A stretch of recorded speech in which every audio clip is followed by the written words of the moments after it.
দাঁড়িয়ে এই প্রতিবাদ জানাচ্ছে এবং যখন তারা বাংলাদেশে আসবে আমরা প্রতিরোধ করবো। ভারতের দালালেরা হুঁশিয়ার সাবধান, দালালি আর করিস না। ভারতের দালালেরা হুঁশিয়ার সাবধান, ভারতের দালালেরা হুঁশিয়ার সাবধান, ভারতের দালালেরা ফাঁসি ফাঁসি ফাঁসি চাই, শেখ হাসিনার ফাঁসি চাই, খুনি হাসিনার ফাঁসি চাই, ফাঁসি ফাঁসি ফাঁসি চাই, দালালদের ফাঁসি চাই। গলায় বলে কি বলে জাতিসংঘ শান্তিরক্ষী বাহিনী নাকি দরকার। আরে বাবা, তোমার এখানে সম্পদে ওই দিন একটা মসজিদের জায়গায় 5 জন মুসলমানকে তারা মেরে ফেললো, কই সেখানে তো জাতিসংঘের জন্য বলো না, বাবরি মসজিদের জন্য বললো। তোমার গুজরাটে এত বড় কিলিং হলো, তুমি তো বললো না।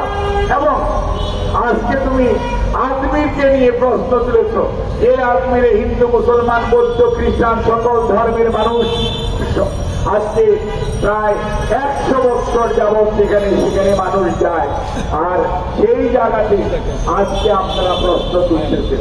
1947 সনে যখন দেশ স্বাধীন হয়েছিল, ভারত হয়েছিল, পাকিস্তান হয়েছিল, তখন তো ডিক্লারেশনের মধ্যে ছিল 1947 সনে ধর্মীয় স্থাপনা যেটা যে অবস্থায় আছে একমাত্র অযোধ্যা ছাড়া আর কোথাও কোনো পরিবর্তন হবে না। আজকে কিন্তু ভারত তার দাদাগিরির কারণে আজকে সে তার সেই ডিক্লারেশন থেকে সরে যাচ্ছে। অর্থাৎ তারা তাদের কর্তৃত্ববাদী শাসন যেটি আমরা পতিত স্বৈরাচারের কাছে দেখেছি, আজকে ভারত কিন্তু আর গণতান্ত্রিক রাষ্ট্র হিসাবে আছে কিনা এটা বিরাট বড় প্রশ্ন। আজকে কর্তৃত্ববাদী শাসনে রূপান্তরিত হয়েছে বর্তমানের শাসক গোষ্ঠী। আমরা স্পষ্ট করে বলতে চাই, ভারতীয় মানুষের সাথে বাংলাদেশের মানুষের কোন শত্রুতা নেই। আর এই বাংলাদেশে আমরা হিন্দু মুসলমান বৌদ্ধ খ্রিস্টান চাকমা মারমা সাঁওতাল গারো আমরা সবাই বাংলাদেশি। আমরা কেউ সংখ্যালঘু না, আমরা কেউ সংখ্যাগুরুও না। আমাদের পরিচয় আমরা বাংলাদেশি এবং আমরা সকল ধর্মের স্বাধীনতায় বিশ্বাস করি।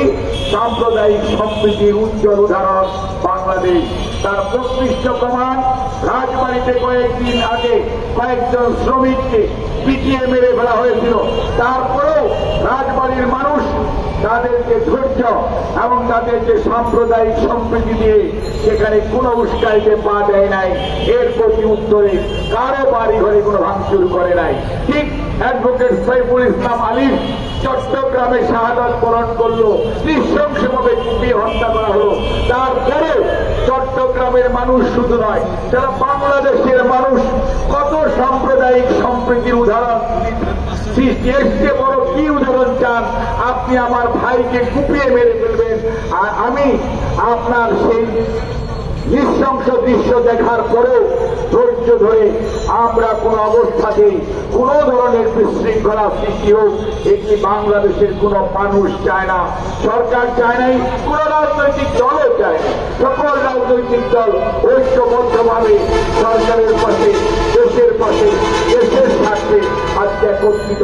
কোন অবস্থাতে সাম্প্রদায়িক সম্প্রীতি রক্ষার জন্য কোন অবস্থাতে কোন উস্কাইতে পা দেওয়া যাবে না।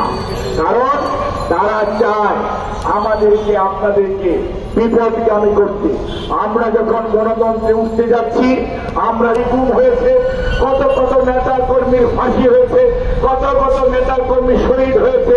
প্রত্যেকটা বিচারের প্রশ্ন যখন আসতেছে তখনই বাংলাদেশকে বিশৃঙ্খলার দিকে ধাবিত করার চেষ্টা করা হচ্ছে।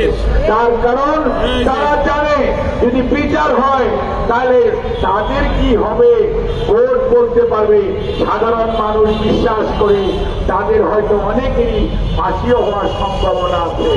কাজেই কাজেই কাজেই আজকে যাদের বিচার হওয়ার সম্ভাবনা তারা তো প্রবলেম সৃষ্টি করবে এবং তারা আজকে বিশৃঙ্খলা সৃষ্টি করে আমাদের মধ্যে বিভাজন তৈরি করতে চায়, আমাদেরকে সারা পৃথিবীর কাছে পরিচিত করতে চায় যে আমরা একটি সাম্প্রদায়িক উগ্র সাম্প্রদায়িক দেশ অথবা আমরা জনগোষ্ঠী।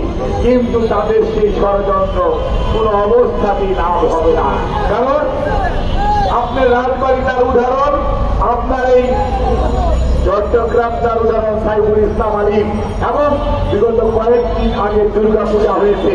এদেশের সকল মানুষ হিন্দু ভাইদের সাথে কাঁধে কাঁধ মিলিয়ে দুর্গা পূজার উৎসবে অংশগ্রহণ করেছে এবং নিরাপত্তার জন্য নিরাপত্তা বাহিনীর সাথে কাঁধে কাঁধ মিলিয়ে কাজ করেছে।